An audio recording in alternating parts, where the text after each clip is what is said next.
नमस्कार, मैं हूं आपके साथ गौरव राजेंद्र। बुलेटिन की शुरुआत करते हैं। सड़क सुरक्षा माह 2025 के तहत बलूनी क्रिकेट एकेडमी में 11 फरवरी से परिवहन विभाग की ओर से Uttarakhand road safety premier league का आयोजन किया जा रहा है। आपको बता दें कि इसमें देहरादून के विभिन्न कॉलेजों की टीमें हिस्सा लेंगी और इसका उद्देश्य लोगों को सड़क सुरक्षा का पाठ पढ़ाना है। बता दें कि देहरादून में पिछले कुछ महीनों में हुए सड़क हादसे को लोग आज भी नहीं भूल पाए हैं। इसमें कई लोगों की मौत होने के साथ ही बड़ी संख्या में लोग गंभीर रूप से घायल भी हुए। आपको बता दें कि सड़क दुर्घटना में शिकार होने वाले बड़ी संख्या में युवा शामिल हैं। इस पर नियंत्रण के लिए लगातार जागरूकता अभियान चलाया जा रहा है।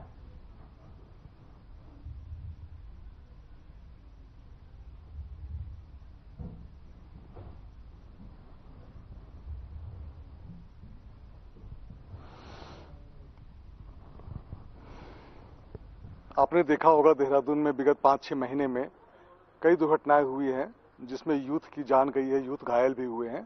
तो हम लोग चाहते हैं कि युवा को रोड सेफ्टी में शामिल किया जाए। तो हम लोग सोचा कैसे उनको शामिल कर सकते हैं। हम लोग उनके कॉलेज में जाते हैं, प्रोग्राम करते हैं, लेकिन हमें लगा कि खेल में उनकी रुचि ज्यादा होती है और खेल में टीम भावना भी होती है, अनुशासन भी होता है। कैसे रोड पे ड्राइव करना है वो भी एक अनुशासन ही है।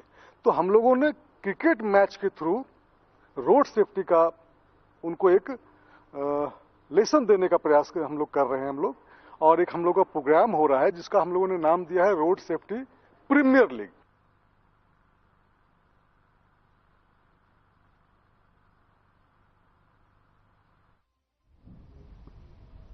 उधर देहरादून में लगातार कैंसर पीड़ित मरीजों की संख्या बढ़ती जा रही है। दून मेडिकल कॉलेज चिकित्सालय के ऑन्कोलॉजी डिपार्टमेंट के आंकड़ों के मुताबिक बीते 3 सालों में करीब 6000 मरीजों की कीमोथेरेपी हो चुकी है। आपको बता दें कि दून अस्पताल का कैंसर विभाग इस दिशा में शोध करने में जुटा हुआ है। वहीं कैंसर रोग विभाग के एचओडी डॉक्टर दौलत सिंह का कहना है कि देहरादून में कैंसर के मरीजों की संख्या लगातार बढ़ रही है। यदि इस बीमारी की प्राइमरी स्टेज में पहचान हो जाए तो मरीज की जान बचाई जा सकती है।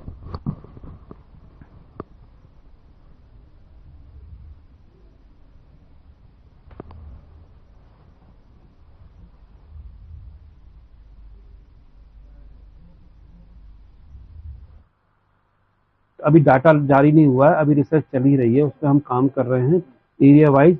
लेकिन उत्तराखंड में यह है कि स्त्रियों में ब्रेस्ट कैंसर और आहार नाल का कैंसर फूड एडल्ट्रेशन की वजह से शायद आंतों का कैंसर काफी ज्यादा है। और जेंट्स में मुंह और गले का कैंसर और फेफड़ों का कैंसर बहुत ज्यादा है।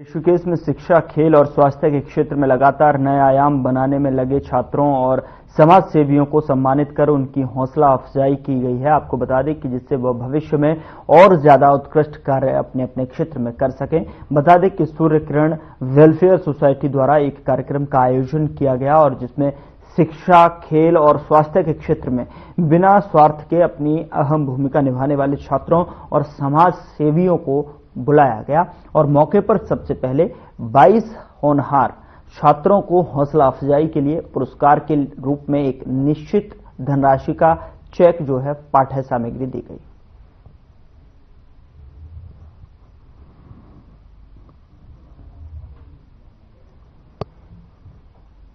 सूर्यकिरण वेलफेयर सोसाइटी का कार्यक्रम और जिसमें कि नए आयाम स्थापित करने पर सम्मानित किया गया है और सम्मान पाकर छात्र और यहां पर समाज सेवी खुश नजर आए।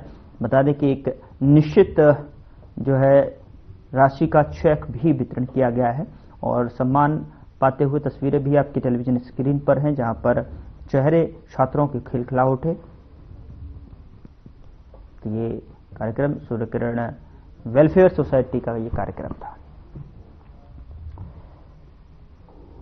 उधर हरिद्वार के जगजीतपुर क्षेत्र में जंगली हाथियों का आबादी में आना अब आम हो गया है। लोग भी अब हाथियों से जो है खौफ नहीं खाते, बल्कि उनके आने पर उनके साथ सेल्फी लेने और वीडियो बनाने की कोशिश करते हैं। हालांकि यह खतरनाक है और वन विभाग लोगों को जो है जंगली हाथियों से दूर रहने की हिदायत दे चुका है। शनिवार देर रात भी जगजीतपुर के राजा गार्डन स्थित मेन बाजार में हाथी पहुंच गया और अचानक मेन मार्केट में पहुंचे जंगली हाथी को देखकर लोग दहशत में आ गए। हालांकि हाथियों ने जो है किसी को नुकसान नहीं पहुंचाया और वन विभाग के पहुंचने से पहले ही वापस चला गया।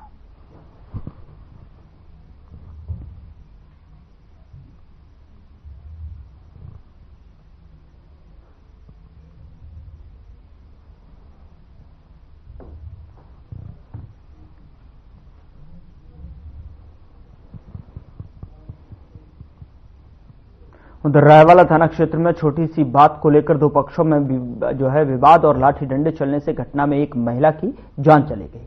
शिकायत पर पुलिस ने मामले में लाठी डंडों से हमला करने वालों के खिलाफ जो है हत्या का मुकदमा दर्ज किया और आरोपियों को गिरफ्तार कर जेल भेज दिया है। मामले का खुलासा करते हुए रायवाला थाना प्रभारी निरीक्षक बीएल भारती ने बताया कि हरिपुर कला क्षेत्र में एक छोटी सी बात को लेकर विवाद हुआ था। विवाद में एक पक्ष ने दूसरे पक्ष पर लाठी डंडों से हमला बोल दिया। आपको बता दें कि जिसमें एक महिला की मौत हो गई। घटना के बाद मृतका के परिजनों ने पुलिस को शिकायत दर्ज करवाई, जिसके बाद पुलिस ने 3 आरोपियों को गिरफ्तार किया है।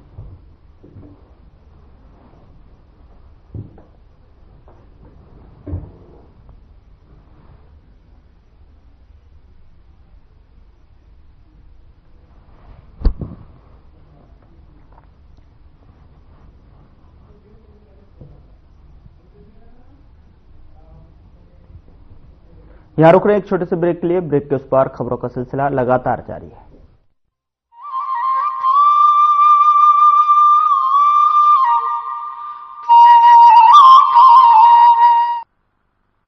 उद्योगों और उद्यमिता को बढ़ावा देने में अग्रणी राज्य उत्तराखंड ने अपने मजबूत नेतृत्व और अभिनव प्रयासों के बलबूते स्टार्टअप के क्षेत्र में स्थापित की हैं कई मिसाल। प्रदेश को एक बड़े स्टार्टअप हब में बदलने की दूरदर्शी सोच के साथ साथ राज्य में स्टार्टअप इकोसिस्टम को विकसित करने हेतु मार्च 2023 में नई स्टार्टअप नीति लागू की गई है। स्टार्टअप की फंड तक आसान पहुंच बनाने और राष्ट्रीय एवं अंतर्राष्ट्रीय स्तर पर मार्केटिंग के अवसर मुहैया कराने के साथ साथ जनपद स्तर पर लोगों में स्टार्टअप के प्रति जागरूकता बढ़ाई जा रही है। मौजूदा समय में राज्य में 1100 से अधिक स्टार्टअप कारोबार कर रहे हैं, जिनमें से 15 इंक्यूबेटर हैं। हमें स्टार्टअप उत्तराखंड से मार्केटिंग ग्रांट मिला था INR 5 लाख का, जो कि काफी ही हमारे लिए गेम चेंजिंग साबित हुआ। Thanks to the state of Uttarakhand for providing us or rendering us the endless support to run this entire ecosystem. इनमें से 50 से अधिक स्टार्टअप राष्ट्रीय और अंतर्राष्ट्रीय स्तर पर काम कर रहे हैं। 5 वर्ष में 1000 स्टार्टअप के विकास को प्रोत्साहन। प्रत्येक जिले में कम से कम एक इंक्यूबेटर। उत्तराखंड वेंचर फंड यानी UVF की स्थापना। जिला नवाचार समिति की स्थापना। उद्योग अकादमिक सहयोग को सक्षम बनाना। नई स्टार्टअप नीति के तहत स्टार्टअप्स के लिए 12 माह तक 20,000 रुपए तक के मासिक भत्ते, 12,50,000 रुपए तक एक मुश्त सहायता जैसे वित्तीय प्रोत्साहन का प्रावधान है। इसके अलावा 5 लाख रुपए तक की IPR भुगतान और निशुल्क इंक्यूबेशन सहायता भी उपलब्ध है। साथ ही 3 लाख रुपए तक राष्ट्रीय और अंतर्राष्ट्रीय एक्सपोजर प्रोत्साहन और 1 करोड़ रुपए तक की पूंजीगत सहायता का भी प्रावधान है। नई स्टार्टअप नीति से रोजगार को मिला विस्तार। उद्यमिता को बढ़ावा दे रही उत्तराखंड सरकार।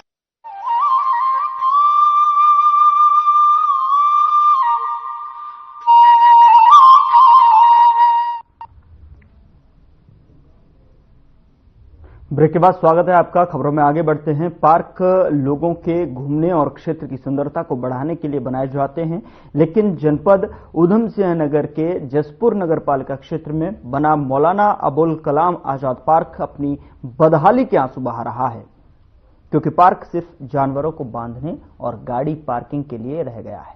अब पार्क के रखरखाव और देखभाल का न होने के कारण आज पार्क सिर्फ लोगों के जानवर बांधने और गाड़ियों के पार्किंग का स्टैंड बनकर रह गया है। बता दें कि अब नगर पालिका द्वारा पार्क में जानवर बांधने और गाड़ी खड़े करने वालों को चिन्हित किया गया है। और आपको बता दें कि जिससे लोगों में रोष है और प्रशासन द्वारा अचानक हुई कार्रवाई से भी मोहल्ले वाले गुस्से में नजर आ रहे हैं।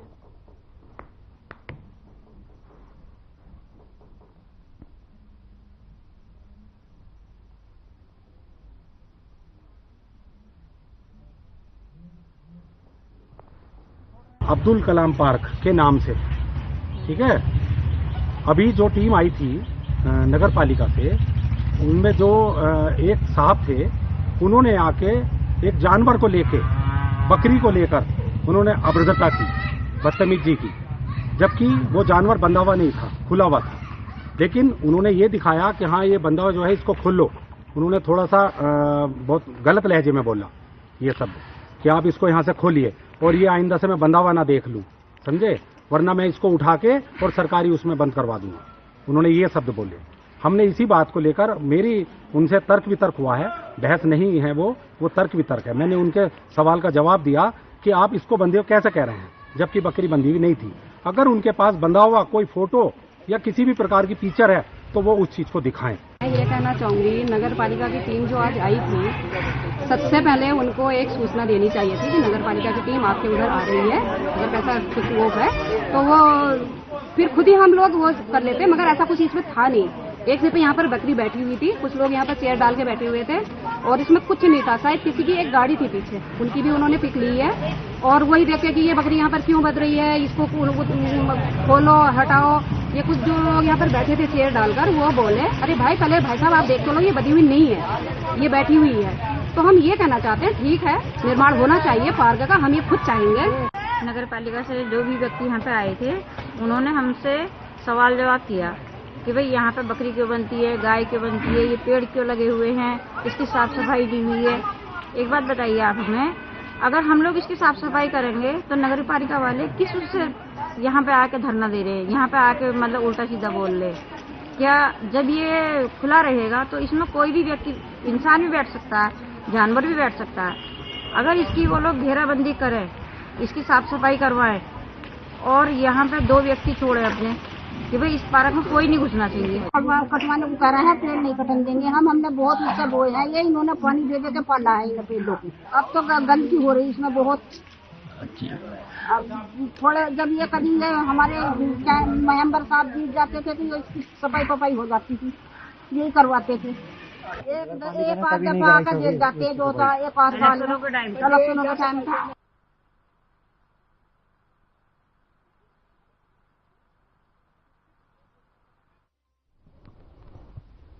उत्तराखंड के मुख्यमंत्री पुष्कर सिंह धामी त्रिवेणी संगम पर पहुंचकर डुबकी लगाते नजर आए और उनके साथ उनका पूरा परिवार मौजूद था। और आपको बता दें कि सीएम धामी फैमिली के साथ बोट पर बैठकर त्रिवेणी संगम पहुंचे और उत्तराखंड के मुख्यमंत्री ने महाकुंभ नगर पहुंचकर त्रिवेणी संगम में पावन स्नान किया। और आपको बता दें कि सीएम पुष्कर सिंह धामी रविवार को प्रयागराज पहुंचे थे और उन्होंने महाकुंभ को जो है आस्था का महासंगम करार दिया। उन्होंने कहा कि सौभाग्यशाली हैं कि यह महाकुंभ हमारे कार्यकाल में आया है।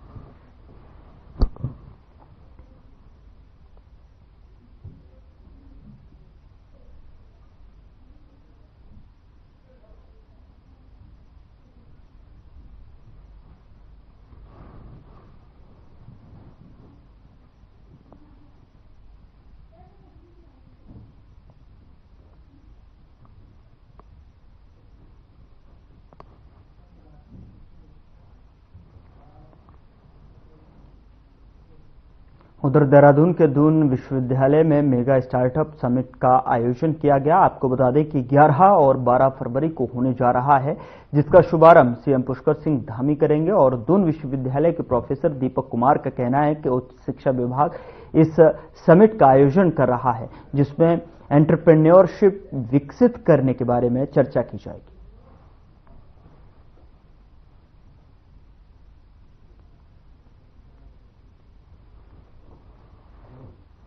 जहां पे पेटेंट में काफी आगे हैं, हम अभी पीछे चल रहे हैं। निश्चित तौर पे मैं आज आपकी इस बात को स्वीकार करता हूं। मैंने पहले कहा कि हम पूरे हायर एजुकेशन के इकोसिस्टम को, जो हमारा गवर्नमेंट इकोसिस्टम है, जहां तक अभी हम एंटरप्राइज के बारे में नहीं सोच पा रहे थे, एंटरप्रेन्योरशिप के बारे में नहीं सोच पा रहे थे, और हमने इसके माध्यम से पूरा बच्चों को ओरिएंट किया जहां पे हम सभी का माइंडसेट है, हम सभी इसी व्यवस्था में रहते हैं कि हम नौकरी के लिए प्रयास करते हैं।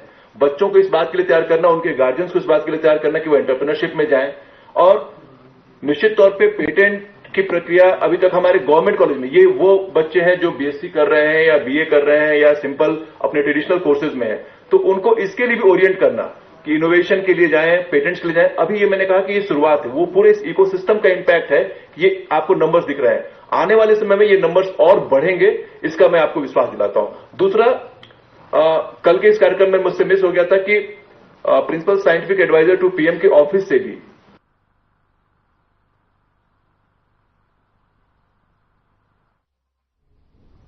उधर नगर पंचायत गैरसैंण के नवनिर्वाचित अध्यक्ष मोहन भंडारी ने जानकारी दी है कि उन्होंने बताया कि गैरसैंण में जनता से ये वादा किया था कि जब तक स्थायी एसडीएम की नियुक्ति गैरसैंण में नहीं हो जाती है वह अपनी कुर्सी पर नहीं बैठेंगे। वहीं इसी वादे को निभाते हुए मोहन भंडारी ने 6 तारीख को जब शपथ ली तो तब से ही वह स्टूल पर बैठकर अपने कार्य का निर्वहन कर रहे हैं।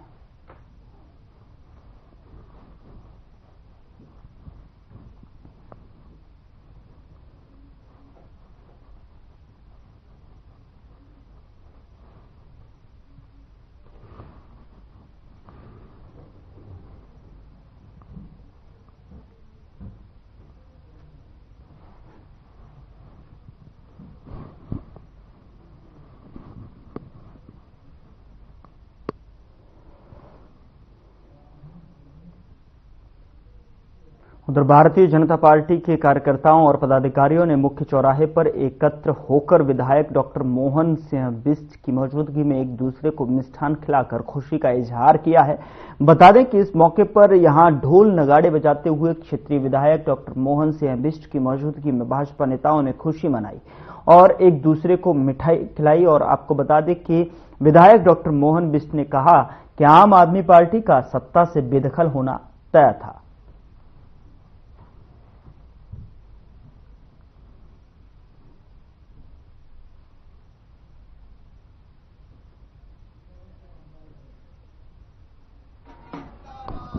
देखिए, पूरा देश भाजपा में होने जा रहा है और ये बहुत खुशी का क्षण है, खुशी का पल है इस देश के लिए। जो अरविंद केजरीवाल झूठ बोलते थे, अंदर केजरीवाल ने लोगों को 15-17 साल से ठगा है और वो ना सुविधाएं लूंगा, ना सुरक्षा लूंगा, ना आवास लूंगा, ना गाड़ी लूंगा, और उन्हें सारी सीमाएं लांग कर गए। तो दिल्ली के लोगों ने देखा है कि भाई ये केजरीवाल जो हर पल झूठ बोलता है, हर पल। वो मैं दिल्ली में हर महीने मेरे को दिल्ली जाना होता है, सारी सड़कें टूटी है, जमुना का बहुत बुरा हाल है, जहरीला पानी हो गया है, लोगों को छठ बनाने के लिए जगह नहीं मिल रही है, छठ बनाने के लिए निर्देश जारी कर दिए सुप्रीम कोर्ट ने। निश्चित रूप से पूरे देश में जिस तरह भारतीय जनता पार्टी के पक्ष में लहर चल रही है, उसी प्रकार दिल्ली में भी वहां की जनता ने स्पष्ट जनादेश देकर भारतीय जनता पार्टी को सेवा करने का मौका दिया है।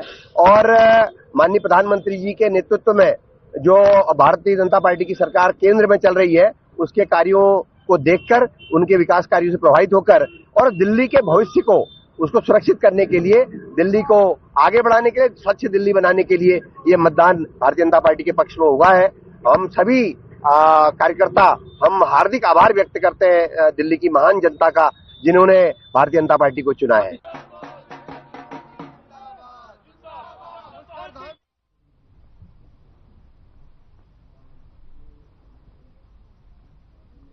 उधर लक्ष्मण झूला थाना क्षेत्र में अपने दोस्तों के साथ में घूमने गया जो है एक पर्यटक मस्तराम घाट पर गंगा में डूब गया। आपको बता दें कि पुलिस ने पर्यटक का शव कब्जे में लेकर पोस्टमार्टम के लिए भेज दिया है। घटना की जानकारी परिजनों को भी दे दी गई है। लक्ष्मण झूला थाना पुलिस के मुताबिक सुबह गाजियाबाद से 4 दोस्त घूमने के लिए लक्ष्मण झूला पहुंचे। दोपहर के समय सभी दोस्त मस्तराम घाट पर नहाने के लिए चले गए और नहाते समय 20 साल के वैभव शर्मा का पैर फिसला और वो गंगा में डूब गया। दोस्तों ने घटना की जानकारी पुलिस कंट्रोल रूम को दी। पुलिस और गोताखोर जब तक पहुंचे तब तक वैभव की मौत हो चुकी थी।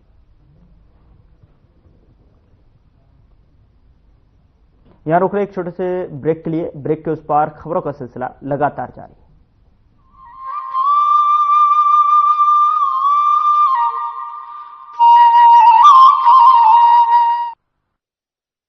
हर परिवार का हो अपना घर, यही है प्रधानमंत्री आवास योजना का लक्ष्य। उत्तराखंड सरकार ने पिछले कुछ वर्षों में गरीब और जरूरतमंद परिवारों को अपना पक्का मकान देने का सपना साकार किया है, जिसमें प्रधानमंत्री आवास योजना शहरी के तहत 64,961 मकान बनाए जाएंगे एवं डीबीटी यानी डायरेक्ट बेनिफिट ट्रांसफर एवं ब्याज सब्सिडी के रूप में 976.61 करोड़ की धनराशि लाभार्थियों को निर्गत की गई है। शहरी क्षेत्रों में इस योजना के तहत BLC यानी बेनिफिशियरी लेड कंस्ट्रक्शन के अंतर्गत आवास निर्माण हेतु 1.5 लाख केंद्र सरकार तथा 50,000 की राशि राज्य सरकार द्वारा दी जा रही है। अब तक 25,972 आवास स्वीकृत हुए हैं और 13,550 आवासों का निर्माण पूर्ण हो चुका है। वहीं AHP यानी अफोर्डेबल हाउसिंग इन पार्टनरशिप के तहत 1.5 लाख केंद्र सरकार तथा 1.5 लाख की राशि राज्य सरकार की सहायता द्वारा दी जा रही है। अब तक 15,960 आवास स्वीकृत हुए हैं, जिसमें से 2,260 आवासों का निर्माण पूर्ण हो चुका है। मुख्यमंत्री श्री पुष्कर सिंह धामी जी द्वारा पूर्ण आवास हेतु अतिरिक्त 5,000 की सहायता भी लाभार्थियों को प्रदान की जा रही है। ग्रामीण क्षेत्रों में रहने वाले परिवार जो अपना पक्का मकान बनाने में असमर्थ हैं, उनके लिए सरकार द्वारा प्रधानमंत्री आवास योजना ग्रामीण चलाई जा रही है। प्रदेश सरकार इस योजना के तहत गरीबों के बैंक खाते में 1,30,000 रुपए जमा कर रही है। अब तक 67,961 आवास पूर्ण हो चुके हैं और डीबीटी के माध्यम से 972.90 करोड़ की धनराशि का हस्तांतरण हो चुका है। साथ ही शौचालय निर्माण के लिए 12,000 रुपए की अतिरिक्त सहायता एवं माननीय मुख्यमंत्री जी की घोषणा घर के उपयोग हेतु गृह प्रवेश कार्यक्रम के तहत 6,000 की अतिरिक्त सहायता भी दी जा रही है। प्रधानमंत्री आवास योजना ने केवल मकान ही नहीं बल्कि गरीबों को आत्मसम्मान और सुरक्षित जीवन का तोहफा दिया है। यह पहल हर जरूरतमंद परिवार को उजाले की ओर ले जा रही है। उत्तराखंड सरकार का है यही प्रयास, जरूरतमंद को मिले अपना आवास।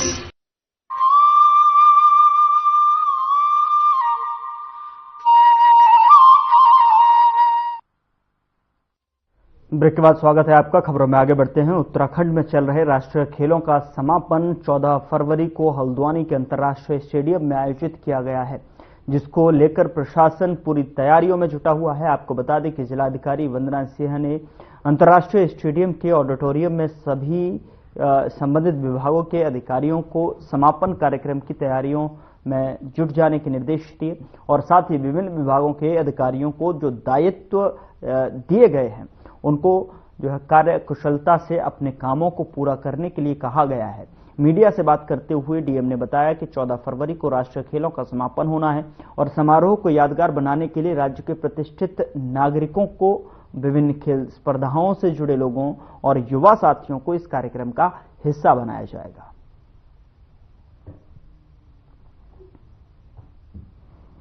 हाँ, स्टेडियम में तैयारियां चल रही हैं क्लोजिंग सेरेमनी की। तो जिन अधिकारियों की भी अलग अलग लोकेशंस पर ड्यूटी लगाई गई है, जिनको अलग अलग जिम्मेदारियां दी गई हैं, आज उनकी ब्रीफिंग यहाँ विस्तृत रूप से करी गई है। सबको उनके जो दायित्व हैं वो समझाए गए हैं। साथ में जो क्राउड का एक्सेस होगा, जो इन्वाइटीज होंगे और जो लोग यहाँ पर दर्शक दीर्घा में जो बैठेंगे, उनके लिए किस प्रकार की सुविधाओं की व्यवस्था करवानी है, उस पर भी काफी डिटेल रूप से ब्रीफ अधिकारियों को करा गया है। और इसके साथ साथ जो ट्रांसपोर्टेशन है, क्योंकि ये फ्री एंट्री नहीं होगी, इन्वाइटीज की एंट्री होगी। वीआईपी, वीवीआईपी, मीडिया, सामान्य जो जनता है देखने के लिए, जो दर्शक आना चाहते हैं। डीएम ने जारी किए निर्देश कि किस तरीके से जो है क्लोजिंग सेरेमनी को हम जो है अद्भुत बना सकते हैं, ऐतिहासिक बना सकते हैं, उसको लेकर क्या रूपरेखा होनी चाहिए, ये संबंधित विभाग के विभिन्न अधिकारियों को जो है निर्देश दिए गए हैं कि किस तरीके से कौन सी रूपरेखा के माध्यम से जो है उत्तराखंड में चल रहे राष्ट्रीय खेलों का जो समापन है यानी कि क्लोजिंग सेरेमनी है, उसमें तमाम तरीके की स्पर्धाओं को जो है इनवाइट किया जाएगा, जिससे कि ऐतिहासिक जो है ये क्लोजिंग सेरेमनी दिखाई जा सके। फिलहाल बुलेटिन में इतना ही। नमस्कार।